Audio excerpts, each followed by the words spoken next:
وہ ایک بات خوب اچھی طرح کان میں دل میں بٹھا لو، کان سے سن لو، دل میں بٹھا۔ عام طور پہ جب ہم لوگ صدقات ہیں، لوگ کہتے ہیں پہلے ہمارے موری کام نمٹ جائیں، اس کے بعد انشاءاللہ ہم کیا کریں گے، پیسے جو بچ جائیں گے تو پھر ہم انشاءاللہ کسی اچھے کوئی مدرسہ بنا لیں گے، اسپتال بنا لیں گے، اچھے کام کریں گے۔ بہت بڑی، اس لیے کہ آپ نے اس کو ضروری کاموں کی فہرست میں شامل، آپ ابھی تک دنیا کو مسافر خانہ سمجھنے لیے تیار، یہ ضروری کام سب سے پہلے ہونا چاہیے، کیونکہ موت کا کوئی بھروسہ نہیں ہے۔ اور آخرت کے لیے صدقہ جاریہ کہ آپ کا کوئی ایسا اکاؤنٹ کھل جائے جو آخرت میں آپ کے کام آئے، کوئی ہسپتال بنا دیا، کوئی مدرسہ بنا دیا، کوئی کنواں کھدوا دیا، یتیم خانہ بنوا دیا، یا یتیم خانے کے ساتھ تعاون کر دیا، یا کسی گھر کو پراپر بیس پر آپ نے کوئی بھی جو وہ تو بہت سارے مصارف ہیں نا۔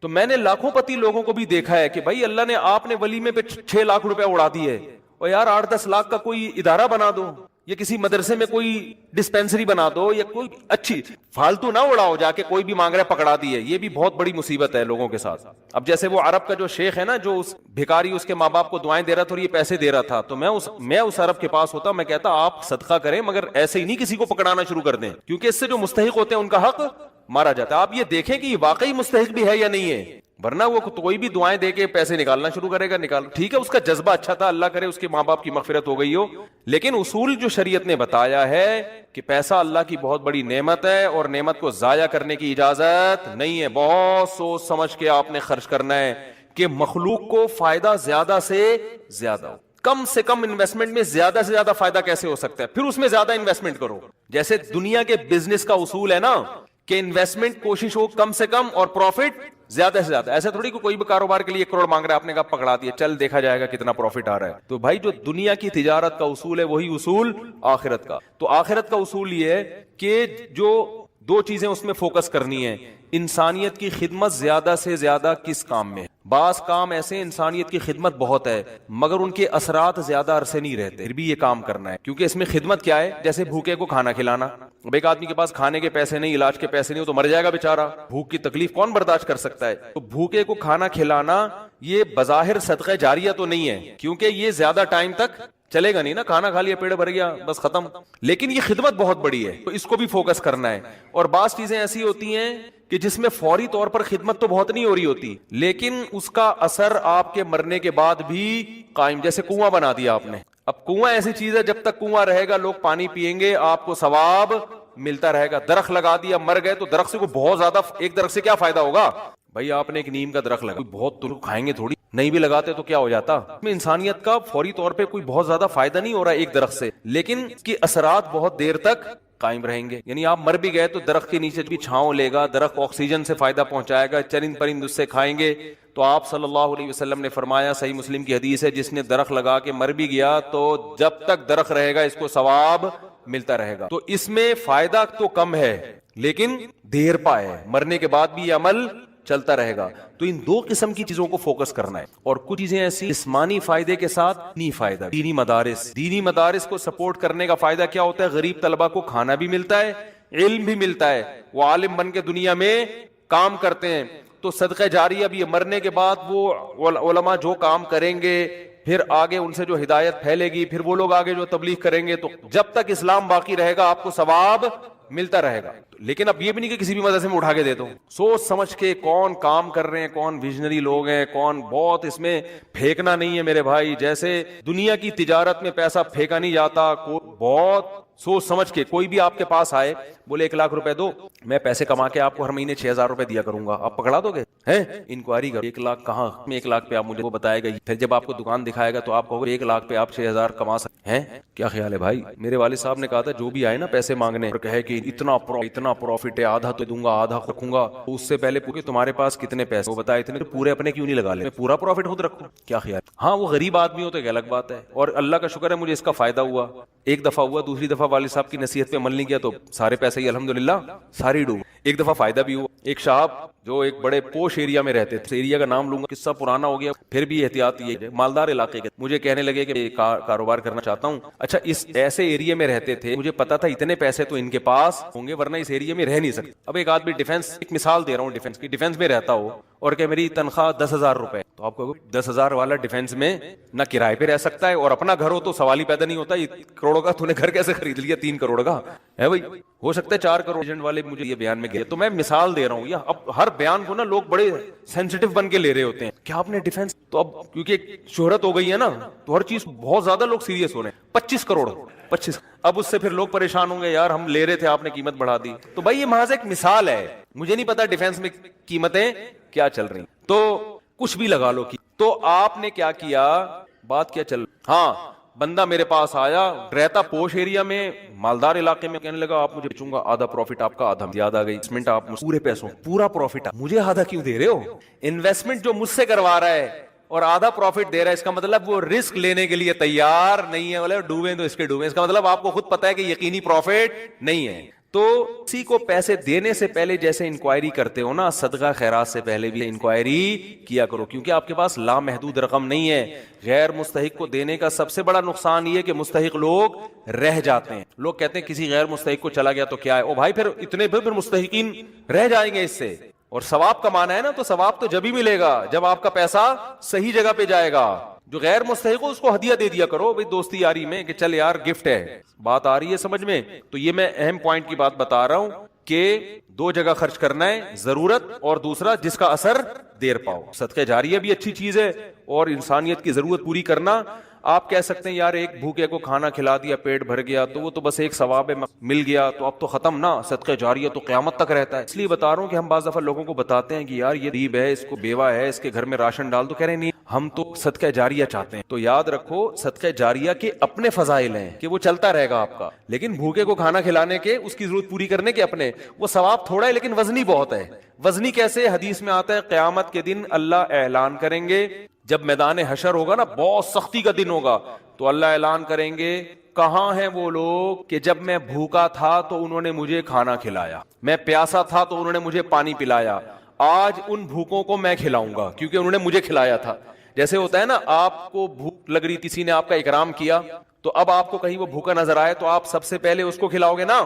یار میں ٹی وی میں آ رہا ہوں کیا ہے، تھک گئے ہیں تو بیان ختم کر دیتا ہوں، بس ویسے ہی بھی ختم ہونے والا ہے. دیکھو غیرت مند انسان کیا کرتا ہے، آپ بھوکے تھے، اور آسان مثال، آپ کی گاڑی میں پیٹرول ختم، آپ نے پیٹرول پمپ والے سے کہا چل یار میں اپنے پیسوں سے، ایک دن کیا ہوا اتفاق سے آپ پیٹرول پمپ کے مالک بن گئے، وہ آیا گاڑی لے کے، پیٹرول نہیں، لائن لگی ہوئی ہے، بہت سے غریب آ گئے بغیر پیٹرول کے نا، اب آپ کے پاس محدود پیٹرول ہے تو آپ کس کی گاڑی میں ڈالو گے؟ آپ اعلان کرو گے بھائی جنہوں نے میری بائک میں یا گاڑی میں پیٹرول ڈالا تھا نا اس کی ضرورت تو پوری کرنی ہے. ایک عام انسان جب یہ کام کرتا ہے تو اللہ تو غیور ہے بھائی، تو اللہ اعلان کرے گا، بھوک اور پیاس میں دل ملا رہے ہوں گے، اللہ کہے گا سب سے پہلے ان کو کھلاؤں گا جنہوں نے جب میں بھوکا تھا مجھے کھلایا، جب میں پیاسا تھا مجھے پلایا. تو لوگ کہیں گے اللہ تو کہاں بھوکا ہو سکتا ہے؟ تو اللہ کہیں گے میری مخلوق میں فلاں شخص بھوکا تھا، اس کا بھوکا رہنا ایسا ہی ہے جیسے میں، کیونکہ حدیث میں آتا ہے الخلق عیال اللہ، جیسے گھر کا کوئی سربراہ ہوتا ہے نا تو بچے بھوکے ہوں گے تو تکلیف کس کو ہوتی ہے؟ باپ کو ہوتی ہے کہ نہیں ہوتی ہے؟ تو آپ صلی اللہ علیہ وسلم نے فرمایا اللہ کی مخلوق بھی ایسے جیسے اللہ کے اہل و عیال، اللہ کا تو اہل و عیال نہیں ہوتے لیکن مثال دی ہے، ایسے ہی ہے، اللہ کو ان کی فکر ایسے ہی ہے. وہ الگ بات ہے بہت سے بھوکے مرتے ہیں، یہ اللہ کی تقدیر ہے، یہ اللہ کی حکمت ہے، دنیا کو اللہ نے ایسے ہی چلایا ہے، کسی کو ملے گا کسی کو نہیں ملے گا، اب اس میں تو اللہ سے نہیں الجھ سکتے. لیکن اللہ اعلان کرے گا کہ میری مخلوق میرا خاندان تھی، گویا کہ اللہ کا خاندان نہیں ہوتا، یعنی میرے ماتحت تھی اور میں لوگوں کے ذریعے لوگوں کو کھلاتا ہوں، تو جب میں بھوکا تھا تو فلاں کا بھوکا ہونا ایسا ہی ہے جیسے میں بھوک. سے پتہ چلتا ہے کسی کو کھانا کھلانا ایسے جیسے آپ کس کو کھلا رہے ہو؟ اللہ کو. تو اگرچہ یہ صدقہ جاریہ نہیں ہے لیکن بھائی ایک نیکی ہے، لیکن یہ وزنی بہت زیادہ ہے. دونوں مدوں میں خرچ کیا کرو. کرو گے کب؟ لوگ کہتے ہیں وہ ایک دو تو کھلا دیتے ہیں، جو بڑا اماؤنٹ جو ہے نا جیسے اپنی شادی بیاہ پہ خرچ کر، گاڑیوں پہ خرچ کرتے ہیں، مکان پہ خرچ کرتے ہیں، اس ٹائپ کا اماؤنٹ اللہ کے لیے خرچ، اللہ کے لیے بس وائپر والے کو تھوڑے بڑھ گئے میں کھلا مانگ بھی رہے ہوتے. پھر کیا مانگ رہے ہوتے تھے؟ ایک آدمی نے کہا اپنی کے پاس آیا اللہ کے نام پہ نا پتہ نہیں چائے پلا دو، یا اس نے 100 کا نوٹ نکالا، بولا کہ 50 روپے ہیں، 50 روپے دے گا واپس لے. یہ بھی لوگوں کو جانچنے کا ایک، بھائی بھکاری سے بولے پہلے وہ پیسے تو خرچ کرنا تھے تیرے پاس ہیں، یہ بھی ایک طریقہ بڑا خاندانی طریقہ ہے. تو اصل میں آج میں اتنا صبح سے گھوم رہا ہوں نا، آج میں ایک منٹ کے لیے نہیں بیٹھا ہوں، صبح سے یہ کام وہ کام، ادھر ملاقات، ادھر جاؤ، فلاں ملتان سے آیا، فلاں کھانے وال سے آیا، فلاں جماعت آئی ہوئی ہے، فلاں یہ ہو رہا ہے، کھوپڑی سارا دن گھوم گھوم کے نا جب بیان میں بیٹھتا ہوں تو وہ اتنے مختلف قسم کے سگنل آ رہے ہوتے ہیں کہ اس کو گچی سے پکڑنا کیا ہوتا ہے، بہت مشکل ہوتا ہے کہ یار پوائنٹ سے ہٹے نہیں. تو تو ہاں میں یہ عرض کر رہا تھا, جلدی سے بات سمیٹ کے ختم کرتا ہوں, کہ لوگ یہ کہتے ہیں کہ پہلے موٹے کاموں سے فارغ ہو, اس کے بعد جب بچا کے بڑھاپے اینڈ میں جا کے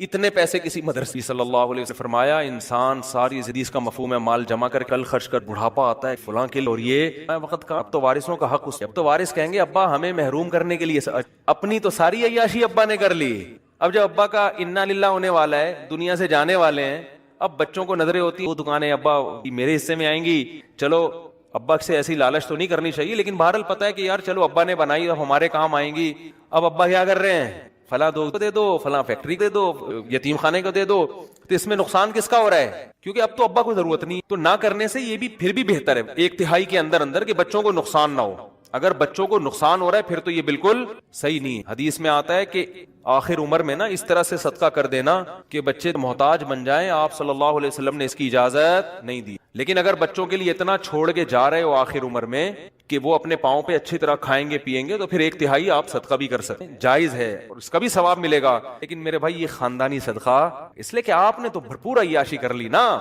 آپ کی تو 4 شادیاں معذرت کے ساتھ ہو گئیں, ایک جس کی ہو گئی ان کی بات کر رہا ہوں, اور آپ کی تو جناب یہ بھی ہو گیا وہ بھی ہو گیا, سارے کام ولیموں پہ بھی اڑا دیا اور انویسٹمنٹ بھی دبا کے کر لی, کاروبار بھی ہو گیا, سب کچھ مزے تو اڑا لیے نا آپ نے. یہ نبی کی نظر میں افضل صدقہ نہیں ہے. افضل صدقہ یہ ہے, آپ صلی اللہ علیہ وسلم سے صحابی نے پوچھا یا رسول اللہ سب سے بہترین صدقہ کون سا ہے, آپ نے فرمایا وہ صدقہ ہے تغینا و تخشى الفقر, تمہیں امید ہو کہ اگر یہ پیسہ میں نے صدقہ نہیں کیا تو اس سے ڈبل بنا سکتا, پیسے سے پیسہ کما سکتا, یہ امید ہو, اس حال میں پیسہ صدقہ کرو, اور یہ بھی ڈر ہے کہ اگر کر دیا تو فیوچر میں غریب نہ ہو جاؤں. اس ملی جلی کنڈیشن میں جو صدقہ ہوگا نا وہ کیا کہلائے گا, خاندانی صدقہ. اس لیے صدقات و خیرات میں یہ نہیں کہہ رہا, یہ بھی منع ہے کہ اتنا کر دینا کہ کل لوگوں کے محتاج بن جائیں, یہ تو جائز ہی نہیں, کہ اپنے ضروری بچوں وہ تو بہرحال, لیکن صرف اتنا کر لیں کہ آپ جب یہ کہتے ہیں نا کہ کام ہو جائیں تو پھر میں یہ کروں گا, یہ الفاظ غلط. آپ یہ کہیں چند ضروری کاموں میں ایک اہم ترین کام یہ بھی ہے, تو یہ والا کام بھی ان ضروری کاموں کی طرح ترجیحی بنیادوں پہ کرنا ہے, اور یہ چند ضروری کام جس میں یہ بھی ہو جائیں تو پھر میں کیا ہو جاؤں گا, فری, پھر میری مرضی میں جہاں چاہے صدقہ کروں. بہت مشکل ہے بات. تو بڑی انویسٹمنٹ جیسے بزنس پہ کرتے ہیں, بڑی انویسٹمنٹ جیسے شادی پہ کرتے ہیں, بڑی انویسٹمنٹ جیسے اپنے بچوں کی ایجوکیشن پہ کرتے ہیں, ایسے ہی ایک آدھ بڑی انویسٹمنٹ آخرت کے لیے بھی سمجھا پا رہا ہوں اپنی, وہ خاندانی مرے تو پتہ چلے کہ یار ایک اسپتال ہے چل رہا ہے. بھائی سمجھتے ہو گے نہیں سمجھتے ہو, دیکھو گورے بھی بڑی بڑی انویسٹمنٹ کرتے ہیں لیکن ان کا کوئی بچوں کا ان پہ ٹینشن ہوتی نا, بیوہ کا خیال ہے, ان بچوں کا خیال ہے. آپ کے لیے صدقہ کرو گے ثواب ملے, کیونکہ آپ تو پوری فوج چھوڑ کے جا رہے ہو, اگر میرے بیان سنتے ہو کیا خیال ہے, پوری فوج ہے آپ کی, تو دونوں. اور پھر عجیب بات ہے, آپ نے اس نیت سے نہیں کرنا کہ ریٹرن ملے گا, اسی نیت سے کرنا ہے کہ میں نے جو خرچ کیا وہ گیا, ختم, بس دنیا میں نیکی کر دریا میں ڈال. لیکن ویسے میں ایک جنرل نالج کے لیے بتا رہا ہوں کہ اللہ ڈبل کر کے دیتا ہے واپس, بلکہ اور بڑھاتا ہے, پھر دیتے جاؤ گے بڑھاتا جائے گا, دیتے جاؤ گے. حدیث میں آتا ہے ما نقصت صدقۃ من مال, صدقے سے مال میں کبھی بھی کمی نہیں ہوئی ہے. لیکن آپ نے یہ نیت نہیں کرنی, آپ نے یہ نیت کرنی ہے کہ میں دے رہا ہوں اور مجھے نقصان نہیں ہوگا اس کا, میرا کاروبار بھی کم ہو جائے گا اور میرے گھر میں بھی تھوڑا خرچہ کیا ہو جائے گا, یعنی میری اپنی بیوی بچوں سے تو خرچہ مت روکو, ان کو نہ بھینٹ چڑھاؤ, اپنا میری گاڑی تھوڑی سی سستی ہو جائے گی, یہ ہو جائے گا وہ ہو جائے گا, اپنے اوپر تو رکھ کے سب کچھ, یہ نیت یہی کرو گے یار کم ہی ہو جائے گا. لیکن ویسے میں جنرل نالج کے لیے بتا رہا ہوں کم ہوتا نہیں, کیونکہ اگر آپ نے نیت یہ کر لی نا کہ بڑھ جائے گا, پھر نہیں بڑھے گا, پھر نہیں بڑھے گا. اور اس میں بات چاہ کے کمپلیٹ ہو جائے, لیکن اس میں آپ نے یہ دیکھنا ہے آپ نے توکل کتنا ہے, صحیح ہے نا. کل آزمائش آئی تو ایسا نا یار مجھ سے آپ کا بیان ہی گلے پڑ گیا یار, تو کوئی بات نہیں, پہلے یہ والے بھی کر لو پھر کر لو, تو خاندانی نہ ہو, غیر خاندانی صدقہ بھی ہو تو چلو صدقہ تو ہو گیا نا, تو خاندانی کھوپڑی بھی خاندانی ہونی چاہیے, ظرف بھی ہونا چاہیے اسے, تو اپنی حیثیت دیکھ کے. لیکن میرا مقصد صرف یہ ہے کہ یار کچھ تو انویسٹمنٹ آخرت کے لیے بھی جوانی میں جب آپ کو ضرورت ہے, بڑھاپے کے لیے نہ رکھو, بڑھاپے میں اللہ اور توفیق دے دے گا. اور صدقہ ایسی چیز ہے جس کو ایک دفعہ عادت پڑتی ہے نا پھر ہاتھ رکتا نہیں ہے اس کا. آدمی بعض دفعہ ایک بڑا اماؤنٹ خرچ کرتا ہے کہ یار یہ میں بڑا اماؤنٹ رہا ہوں, بس کل بھروسہ نہیں, کل مر جاؤں تو صدقہ جاریہ ہوگا, تو ایک دفعہ کرو گے نا عادت ہے, پھر کل دوبارہ. یہ اللہ کی طرف ایک نعمت ہے کہ جو کرتا ہے پھر اللہ اس کو صدقے کرنے کی توفیق دیتا رہتا ہے. تو یہ سب سوچ سمجھ کے. ہاں اچھا, اس میں پھر 2 کام کرنے ہیں. کچھ صدقے تو پبلک کو دکھا کے کر, اپنے بچوں کو بھی بتاؤ, بھی بچاؤ, بھائی کو بھی بتاؤ, رشتہ داروں کو بھی بتاؤ. یہ قرآن میں جگہ جگہ آتا ہے کہ لوگ چھپا کے بھی صدقہ کرتے ہیں اور علانیت. دکھانے کا فائدہ یہ ہوگا پبلک کو ترغیب اسپتال بنا سکتا ہے, مدرسہ بنا سکتا ہے, اور نہیں مرا ماشاءاللہ کھا رہا ہے, میں بھی عبرت حاصل ہوگی کہ نہیں ہوگی؟ بچوں کو جب بتاؤ گے تو بچے کہیں گے یار میرے باپ نے اتنا کچھ کیا, جب وہ باپ بنیں گے تو ان کا بھی دل چاہے گا. تبھی میں لوگوں سے کہتا ہوں اپنی بہنوں پہ خرچ کیے لفافے میں, وہ تمہاری اتنی شو مارنے کے لیے, تاکہ وہ بھی آپ کی بہنوں, آپ کی بیٹیوں پہ, جب آپ اپنی بہنوں پہ اپنی اولاد کے سامنے خرچ کرو گے تو آپ کا بیٹے کو خیال ہوگا کہ یار مجھے جب میری ارننگ آئے گی تو مجھے بھی اپنی بہنوں کا خیال کرنا ہے. ہماری یہ پرمپرا ہے, ہمارے خاندان میں مرد عورتوں کا خیال کرتے ہیں. آپ کیا کرتے ہو؟ کبھی ایک دھیلا بچے نے نہیں دیکھا کہ آپ کی پھپھو کے لیے نصیحتیں آپ کی صبح شام ماشاءاللہ ہول سیل کے حساب سے چلتی رہے. بچے کو سمجھاتے رہے, بوڑھے ماں باپ کا خیال کیا کرو. بچے کو پتا ہے فری کے علاوہ ابا کے پاس کوئی کام نہیں, فری پھوکٹ کی نصیحت. جب آئیں گے گھر میں ٹارزن بن کے, کہتے تو نہیں ہے لیکن دل میں یہی ہوتا ہے, یہ کر لو, یوں نماز کیوں نہیں پڑھتا, یہ کیوں نہیں کرتا, یوں کیوں نہیں, ویڈیو گیم کھیلتا رہتا, پٹاخ تھپڑ لگایا, یہ کر رہا ہے وہ کر رہا ہے. بچے کو پتا ہے ابا کے پاس فری پھوکٹ کی نصیحتوں کے علاوہ, وہ ہمارا فلاں ماموں بیمار تھے, ابا نے ایک دھیلا نہیں نکالا. امی کی طبیعت خراب ہوتی ہے تو ابا کے پاس ہسپتال لے جانے کا ٹائم نہیں. نصیحتیں جتنی مرضی کروا لو, نصیحتیں بھی کریں لیکن نصیحت سے زیادہ عمل. بات آ رہی ہے سمجھ میں؟ ایک صاحب تھے, وہ نا بہت زیادہ صدقہ کرتے, امریکہ میں ہیں وہ, ہر مہینے, اور وہ ایسی قوم سے تھے جو کنجوسی میں مشہور. میں نے ان سے پوچھا آپ کی قوم کیا ہے؟ میرا خیال تھا کوئی سید ہاشمی وہاں کے مکہ مدینہ. انہوں نے کہا یار ہم قوم کا نام لیا جو جس پہ لطیفے بنے. انہوں نے کہا یار میرے باپ کو ہمیں بہت صدقہ کرتے ہوئے, تو بس ہم نے ابا سے سیکھی, ہماری یہ بلڈ میں یہ چیز شامل ہو, نہیں کرے تو ہمیں سکون نہیں ملے. میں نے کہا یار کبھی آپ کو بنانا, ایک قوم بڑی, بچہ پیدا ہوا نا تو سب آئے مبارکبادی کے, سارے جمع ہو گئے. تو بچہ کہتا ہے سارے یہاں جمع ہو گئے, دکان پہ کون بیٹھا ہوا ہے, تم سب یہاں گئے مبارکباد دینے, کمبختوں. اتنی اللہ نے اس بچے کو قوت گویائی عطا فرمائی. یہ بلڈ میں آ جاتی ہے نا چیز, تو بچے کو عقل نہیں ہے, شعور نہیں ہے, لیکن اس کے جینز میں یہ چیز آ گئی ہے کہ بھائی دکان کا, بھائی آدھے ابھی آ جاتے ہیں, آدھے کسٹمر کو سنبھالتے. یہ لطیفہ ہے, کوئی سچا واقعہ نہیں ہے یہ, لیکن ایسی فرضی لطیفہ ہے سمجھانے کے. اتنا کر کے جاؤ کہ بچے پیدا ہو کے جو ہے نا یہ بول رہے ہوں کہ ہم مبارکبادی میں 5 روپے تمہاری جیب سے نہیں نکلے. سخاوت کی ترغیب دے. تو خیر, کچھ چھپا کے کچھ دکھاؤ, اور کچھ کیا کرو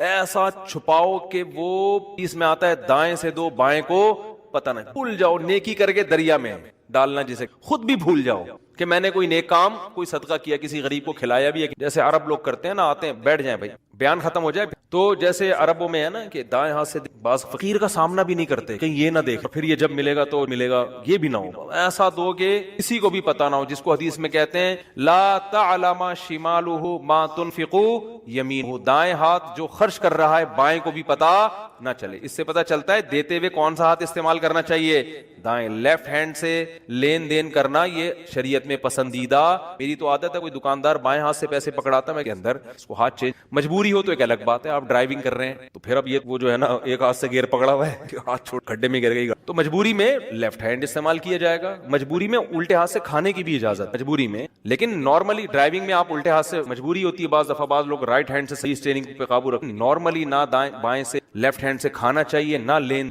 4000 کا پنکھا آ جاتا ہے آج کل, ٹھیک ہے وہ بھی غنیمت ہے, غنیمت, لیکن کچھ روکھڑا نکلے بھائی, تاکہ پتا چلے, اللہ کو یقین آئے کہ آپ کا واقعی آخرت پر ایمان ہے. دیکھو بحریہ ٹاؤن پر ایمان ہے, 1 کروڑ روپے نکلتا ہے جیب سے کہ نہیں نکلتا؟ آخرت کے لیے کبھی نکلا 1 کروڑ روپے؟ بولتے کیوں نہیں بھائی؟ نہیں نکلتا. اس لیے کہ وہ ٹرائی کر رہے ہیں, اتنے پیسے دو کہ اگر جنت ہوئی تو فائدہ ہو جائے, نہیں ہوئی تو اتنے پیسے ضائع کرنے میں کوئی نقصان. بھائی رسک اتنا لیتا ہے, رسک اس چیز کا لیتا ہے انسان جس میں ہار اور جیت دونوں کا امکان ہوتا ہے نا, اس میں پھر تھوڑی انویسٹمنٹ ہوتی ہے کہ اگر جنت نکل آئی تو فائدہ ہو جائے گا, نہیں نکلی تو یہ 150 روپے صدقہ کرنے میں کوئی نقصان نہیں ہے. اور بلکہ اس میں بھی الٹی نیت آج کل یہ ہوتی ہے کہ بلائیں ٹل جائیں گی, وہ بھی چلو اچھی نیت ہے, الٹی تو نہیں کہنا چاہیے اس کو, لیکن اس میں بھی جنت مقصود نہیں ہے. اس میں بھی یہ کہ یار وہ بھائی کی ٹانگ ٹوٹ گئی ہے تو شاید جلدی جڑ جائے, 50 روپے صدقہ کر دو. سفر پہ جا رہے ہیں, سفر بڑا خطرناک ہے, ڈاکوؤں کا خطرہ ہے, تو کچھ صدقے نکالو, ایسے کرتے ہیں, گھماتی ہیں مائیں. بچہ بیمار ہے, ڈینگی کا خطرہ ہے, کورونا کا خطرہ آ گیا, چلو صدقہ نکالو. تو وہ اس چکر میں کہ یعنی وہ نیت یہ ہوتی ہے کہ شاید کوئی بلائیں ولائیں ٹل جائیں, وہ بھی آخرت نہیں ہے. سب میں سمجھا پا رہا ہوں اپنی بات؟ تو صحابہ تو پیسہ اڑاتے تھے بھائی. ابو طلحہ انصاری رضی اللہ تعالیٰ عنہ, جب یہ قرآن کی آیت نازل ہوئی, لن تنالوا البر حتی تنفقوا مما تحبون, محبوب چیز جب تک صدقہ نہیں کرو گے نیکی کی حقیقت کو نہیں پہنچ سکتے. ابو طلحہ انصاری آئے, عرض کیا یا رسول اللہ میرے باغ ہیں, 2 یہ تھے یا 3 تھے, مجھے عدد یاد نہیں. باغ اس زمانے میں ارننگ کا سب سے بہترین ذریعہ تھا, سمجھ رہے ہیں؟ پھلوں کے باغات ارننگ کا بہترین ذریعہ. کہنے لگے یا رسول اللہ، اللہ نے فرمایا ہے کہ نیکی کی حقیقت تک اس وقت تک نہیں پہنچ سکتے محبوب چیز جب تک صدقہ نہیں کرو گے.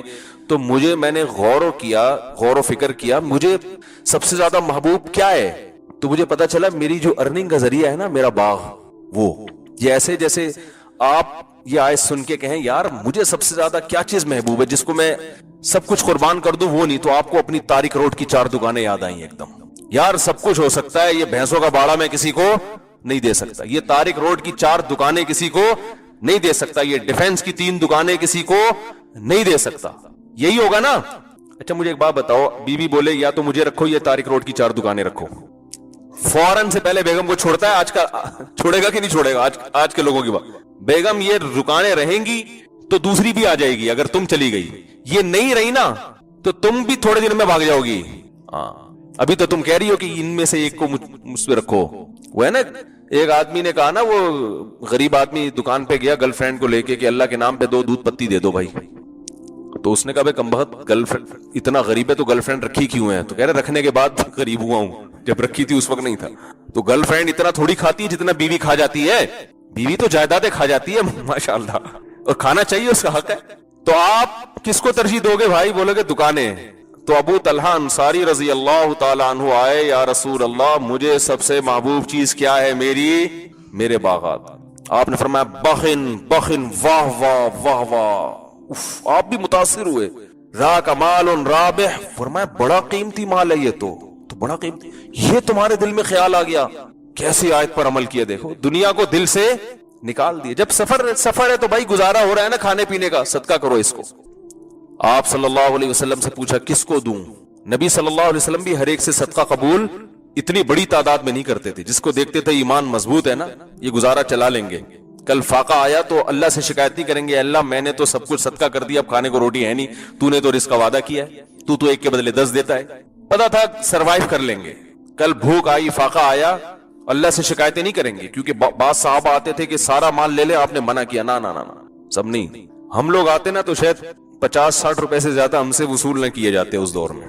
ایسی حالت ہماری. تبھی اللہ نے سکون چھین لیا ہے نا. کنجوسی، بخل، پیسہ، دولت، ترجیحات. یعنی انسان کی جو پہچان ہے نا وہ صرف نوٹوں سے ہے. پیسے ہیں تو جی السلام علیکم. غریب آدمی کو تو ولیمے پہ نہیں لوگ بلاتے آج کل، اس کے ساتھ سیلفی لینے میں شرماتے ہیں.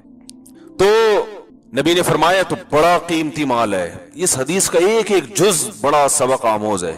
فرمایا میں صدقہ کرنا چاہتا ہوں، آپ بتائیں. آپ نے فرمایا اپنے چچا زاد بھائیوں کو دے دو. نہیں آئی بات. جو جاہل پیر ہوتے ہیں نا آج کل، وہ کہتے ہیں لاؤ. ایسا ہی کریں گے نا. بڑے بڑے پیر آپ نے دیکھے ہوں گے، ان کے گھروں کے باہر ماشاءاللہ موٹے موٹے دمبے بکرے صدقے کے. کسی صحابی کے گھر کے باہر صدقے کے بکرے دیکھے آپ نے؟ یہ نبی کے گھر کے باہر صدقے کے بکرے یا کالی مرغیاں کبھی سنا؟ بخاری میں صفحہ نمبر فلاں ڈاکٹر ذاکر نائک سے کبھی سنا ہو، حدیث نمبر 3458. صدقے کا بکرا نبی کے گھر کے باہر لائن لگی ہوتی تھی. ہے بھائی، صحابہ لاتے تھے صدقے کے بکرے نا، ہدیہ دیتے تھے نبی کو، گفٹ. وہ گفٹ تو کچھ بھی ہو سکتا ہے. کبھی کسی صحابی نے آپ کو دودھ پیش کر دیا، کبھی کسی نے کھجور پیش کر دی، کبھی کوئی پیسے دے دیے گفٹ کے طور پر.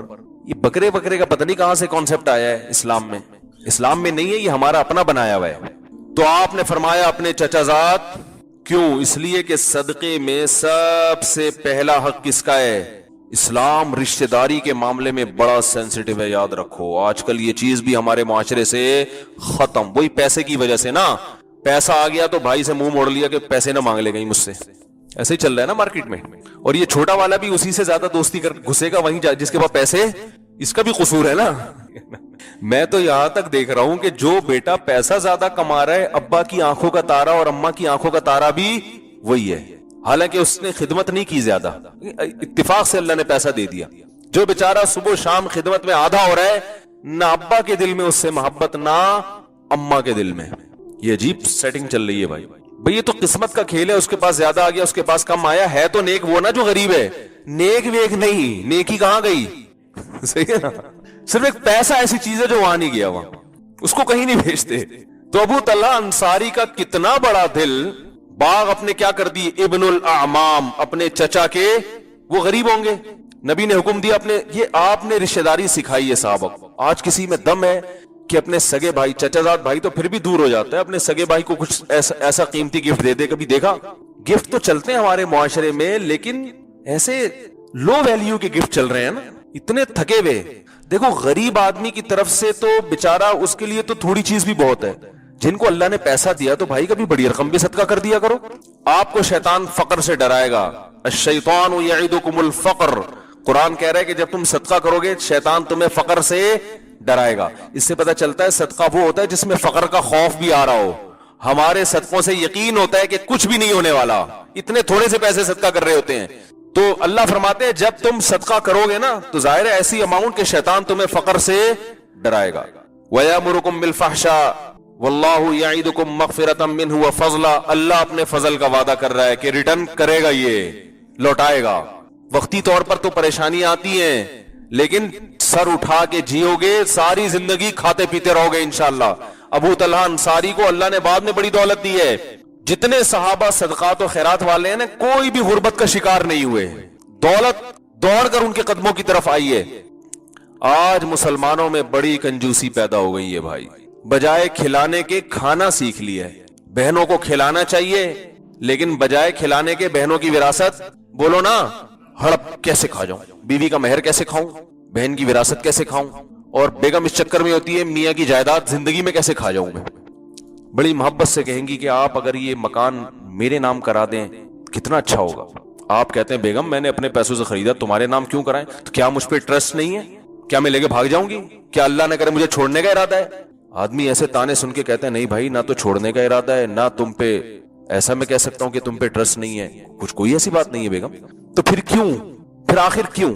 ایسے موقع پہ مجھے فون کرتے، اچھا پھر یہ متاثر ہو کے لکھوا دیتے یہ مکان بیگم کے نام سے، اور پھر دوستوں کو بھی بتایا گا یار ہمارے میاں بیوی میں کوئی فرق ہی نہیں ہے، الحمدللہ اتنے اچھے تعلقات ہیں. سب جگہ نہیں ہوتا، لیکن بعض کیسز میں پھر بڑا بھگتنا پڑتا ہے آدمی کو. بھگتنا. اگر آپ مجھ سے مشورہ لیتے تو میں آپ سے کہتا کہ جب آپ کی بیگم آپ سے یہ کہہ رہی ہے کہ مکان میرے نام کروا دو، کیا مجھ پہ ٹرسٹ نہیں ہے؟ تو بیوی سے بولو کیا تمہیں مجھ پہ ٹرسٹ نہیں ہے؟ میرے نام پہ اچھا نہیں لگ رہا تمہیں؟ میں کوئی لے کے بھاگ جاؤں گا؟ تمہارے بچوں کا ہی کام آئے گا، مر گیا تو تمہارا ہی وراثت میں حصہ نکلے گا. بھائی جو گنتیاں اس نے سیکھی ہوئی وہ آپ بھی تو سیکھ لو نا کہیں سے. پھر وہ کہے آپ کو کیا مجھ سے محبت نہیں ہے؟ تو بیگم سے بولو کہ بیگم دیکھو، جس کو محبت کا اظہار کرنا ہوتا ہے وہ گفٹ دیتا ہے، لیتا نہیں ہے. تم یہ کیسی محبت کا ثبوت ہے کہ تم مجھ سے میرا مکان مانگ رہی ہو؟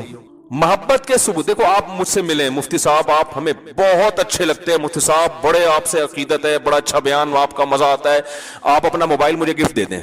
تو یہ کوئی پاگلوں والی باتیں نہیں ہوں گی. آپ بولو بھائی مفتی صاحب آپ ہمیں بہت اچھے لگتے ہیں، تو میرے دل میں ایک دم لالچ آئے گی آپ اپنا موبائل نکال کے مجھے شاید دینے والا ہو، اتنا اچھا لگ رہا ہوں میں اس کو. کیا خیال ہے؟ تو یہی معاملہ ہو رہا ہے بھائی. بیوی پر بھی تو لازم ہے کہ وہ شوہر سے محبت کرے. تو عورت کو چاہیے کہ شوہر جب مکان آپ کے نام کر رہے تو کہہ رہے ہیں آپ میرے سر کے تاج ہیں، آپ کو یہ مکان میرے نام کرنے کی ضرورت نہیں ہے، مجھے آپ پر پورا اعتماد ہے، آپ کا پیسہ میرا ہی ہے، آپ نے آج تک کبھی فرق نہیں کیا، آپ اپنے پاس ہی رکھیں، مجھے تو آپ چاہیے. پھر مزہ آئے گا نا. الٹی کہانیاں چل رہی ہیں، پھر مزہ آئے گا بھائی. محبت کا اظہار کے لیے کچھ پیش کرنا پڑتا ہے. جائیدادیں لکھوا کے پھر وہ اختلافات کا تو کوئی ٹائم تھوڑی ہوتا ہے. جب اختلافات ہوتے ہیں تو بڑی اچھی محبتوں میں بھی اختلافات شروع ہو جاتے ہیں. بیٹے کے نام جائیداد کر دی زندگی میں ہی. میں منع کرتا ہوں کیوں کر رہے ہو بھائی؟ تمہارا پیسہ ہے اپنے پاس رکھو. انت و مالک لی ابی کا حدیث میں آتا ہے. اولاد کو نبی نے کہا کہ تو بھی، تیرا مال بھی تیرے باپ کا ہے. باپ کو نہیں کہا کہ تمہارا مال تمہارے اولاد کا ہے، وہ تو مرنے کے بعد ہے، کیونکہ اب باپ رہا ہی نہیں ہے تو ظاہر ہے باپ کی جگہ جو اس کے جانشین ہے. زندگی میں تو سب باپ کا ہے. اولاد کیسے حق جتاتی ہے ہمارا؟ ہمارے حضرت مفتی رشید احمد صاحب رحمہ اللہ تعالیٰ کو ان کے والد نے زندگی میں جائیداد دے دی، ڈیوائیڈ کر دی سب بیٹوں میں نا، بیٹے بیٹیوں میں. تو جب ڈیوائیڈ کر دی، ہینڈ اوور بھی کر دیا، قبضہ بھی دے دیا، تو ہمارے حضرت کے جو والد تھے انہوں نے 80 سال میں پھر ایک اور شادی کی، 80 سال کی عمر میں، اور اللہ نے ان کو اولاد بھی دی. یہ اتنے بزرگ لوگ ہیں، یہ شادیوں سے باز نہیں آتے، یہ ذہن میں رکھیں. یہ جو تانے دیتے ہیں نا شادیوں کے، شادیاں کرنا، یہ تانے دینا انہی لوگوں کا کام ہے جو اسلام کے مزاج سے واقف نہیں ہے. ورنہ یہ موسیٰ علیہ السلام کو تانے دیتے 4 شادیوں کے سب. حضرت موسیٰ کلیم اللہ کوہ طور پہ اللہ سے ہم کلام ہونے والے، بیویاں کتنی؟ 4. حضرت سلیمان علیہ السلام کی بیویاں، ہمارے نبی 9. ہاں حقوق پہلے ہیں، یہ میں بار بار کہتا ہوں، حقوق ادا نہیں کرنا پھر نہیں کر سکتے، یا ایک کے حقوق ادا نہیں کر رہے پھر اجازت نہیں ہے دوسری کی. تو حضرت وہ بوڑھے تھے، اکیلے تھے، ایک اور شادی کر لی انہوں نے، کہا چلو بھائی دیکھو بیوی کا الٹرنیٹ کوئی نہیں ہوتا، بڑھاپے میں نا آدمی کو بڑھاپے میں بھی عورت چاہیے، یہ ذہن میں رکھو۔ آپ کہہ سکتے ہیں جب اتنے بچے ہیں تو ابا آپ سے شادی کر کے کیا کرنا ہے، تو یہ مسئلہ آدم علیہ السلام کو بھی دیا جا سکتا تھا۔ اللہ نے آدم علیہ السلام کے لیے باپ بنایا کسی کو؟ بولو نا بھائی، ماں بنایا کسی کو ہے بھائی؟ بہن بنائی کوئی بھائی پیدا کیا کہ یہ اکیلے ہیں تو ان کے لیے ایک ابا بھی ہونے چاہیے، ایک اماں بھی ہونی چاہیے، ایک بھائی بھی ہونا چاہیے، ایک بہن بھی؟ نہ نہ نہ۔ سب سے پہلا رشتہ جو دنیا میں وجود میں آیا وہ کون سا؟ میاں بیوی۔ اللہ نے کہا آدم، اور جنت میں، حالانکہ جنت میں تو تفریقی ساری چیزیں موجود ہیں، تو جنت میں آدم علیہ السلام بور ہو رہے ہیں تو اللہ نے ان کے لیے کیا بنایا؟ اماں ہوا کو۔ تو بھائی ابا اگر بوڑھے ہو جائیں، اگر وہ چاہتے ہو تو کسی سے کر دو، بیچاری کی ان کی تنہائی دور ہو جائے گی، دل کی بات کر سکیں گے ان کے سامنے۔ رکاوٹیں نہ ڈالا کرو اس میں۔ نیک اولاد کو چاہیے ابا کی خود شادی کرائے، لیکن ابا بھی تو کنجوس تھے نا، وہ نہیں کرا رہے تھے بچوں کی، تو پھر بچے بھی ایسے ہی نکلتے ہیں۔ تو بچے پتہ کیا کر رہے ہوتے ہیں؟ ابا کی اب شادی ہو گئی تو وراثت 8واں حصہ وہاں چلا جائے گا، وہی دولت پیسہ۔ او بھائی تمہارے مقدر میں جو ہے وہ تمہیں انشاءاللہ، پہلے ابا کا سکون دیکھو۔ ابا کوئی بات نہیں، بعض لوگ شادی کراتے ہیں یہ لکھوا کے کہ وراثت میں اس کا حصہ نہیں ہوگا۔ کیوں نہیں ہوگا؟ تمہاری سوتیلی ماں ہے بھائی، تمہیں تو چاہیے بڑھ چڑھ کے دو اس کو۔ جب انسان کے دل میں پیسے کی لالچ آتی ہے نا، وہ اخلاق سے گری ہوئی حرکتیں لازمی کرتا ہے۔ تو ہمارے حضرت کے والد نے نکاح کر لیا، اللہ نے اولاد بھی دے دی۔ جب اولاد ہوئی ہے تو بیٹا ہو گیا، تو ان کے والد نے کہا کہ میں تو ساری جائیداد تقسیم کر کے بانٹ بوٹ کے فارغ ہو چکا ہوں، اس بیچارے کا تو کوئی حصہ ہے نہیں۔ بھائی ادھر توجہ۔ تو حضرت کے والد نے اپنے سارے بیٹوں کو بلایا اور کہا دیکھو، اب دیکھو قانون یہ ہے کہ جب باپ بیٹوں کو دے کے ہینڈ اوور کر چکا ہو تو اب رائٹ کس کا ہے؟ بیٹوں کا۔ ہمارے یہاں باپ بھی زبردستی چھین رہا ہوتا ہے اور اولاد ادھر سے چھین رہی ہوتی۔ باپ اپنے قانون پہ عمل کر رہا ہے۔ سب بیٹوں کو بلایا کہ بھائی دیکھو مسئلہ یہ ہے کہ یہ جتنے جو ہے نا سب مجھے واپس کر دو، میں دوبارہ سے تقسیم کروں گا۔ وجہ اس کی تمہاری یعنی گویا کہ نوازش ہوگی اگر آپ لوگ ہمیں یہ واپس کر دو گے۔ تو حضرت نے فرمایا کہ مجھے تو اس کو اپنا کہتے ہوئے شرم آ رہی ہے، میرا کہاں سے ہے یہ؟ آپ ہم سے کہہ رہے ہیں کہ اپنی جائیداد اپنے پلاٹ ہمیں واپس کر دو، ہمارا کہاں سے ہو گیا؟ آپ نے کمایا، آپ نے ہمیں گفٹ کیا، تو یہ تو آپ کا ہے، ہمارا تھوڑی ہے۔ بھائی کیا ہو گیا؟ فرمائے ہمارا کہاں سے ہو گیا؟ فری پھوکٹ میں بیٹھے بیٹھے ابا نے کوئی چیز گفٹ، ہمارے کہاں سے ہو گیا؟ آپ کی چیزیں آپ زبردستی لو بھائی۔ تو غیرت جب ہوتی ہے نا انسان کو، تو وہ باپ کے مال کو اپنا کہتے ہوئے اسے جملہ مکمل کرے، شرم آتی ہے۔ اور آج اولادوں کو دیکھو، ابا کی آنکھوں میں یہ ہمارا حصہ ہے، ہمیں ہمارا حصہ چاہیے۔ تو آپ نے کمایا ہی ہے جو آپ کا حصہ ہے یہ۔ بعض لوگ کہتے ہیں ہم نے